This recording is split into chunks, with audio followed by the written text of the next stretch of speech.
When age fell upon the world, and wonder went out of the minds of men, when gray cities reared to smoky skies tall towers grim and ugly, in whose shadow none might dream of the sun or of spring's flowering meads,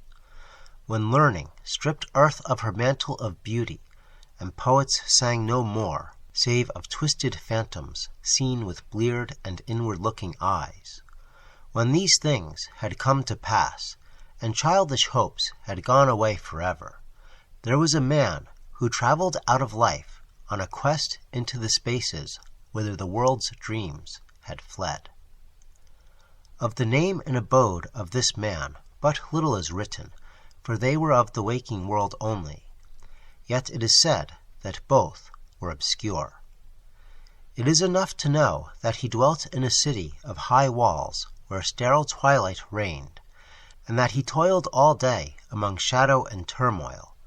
coming home at evening to a room whose one window opened not on the fields and groves, but on a dim court where other windows stared in dull despair. From that casement one might see only walls and windows, except sometimes when one leaned far out and peered aloft at the small stars that passed. And because mere walls and windows must soon drive to madness a man who dreams and reads much, the dweller in that room used night after night to lean out and peer aloft, to glimpse some fragment of things beyond the waking world and the grayness of tall cities. After years, he began to call the slow-sailing stars by name, and to follow them in fancy when they glided regretfully out of sight, till at length his vision opened to many secret vistas whose existence no common eye suspects. And one night a mighty gulf was bridged, and the dream-haunted skies swelled down to the lonely watcher's window to merge with the close air of his room and make him a part of their fabulous wonder.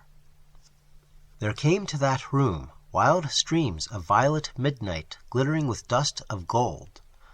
vortices of dust and fire swirling out of the ultimate spaces and heavy with perfumes from beyond the worlds. Opiate oceans poured there, litten by suns that the eye may never behold, and having in their whirlpools strange dolphins and sea-nymphs of unrememberable deeps.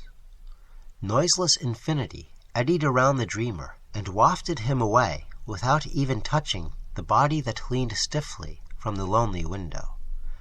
And for days not counted in men's calendars, the tides of far spheres bear him gently to join the dreams for which he longed, the dreams that men have lost.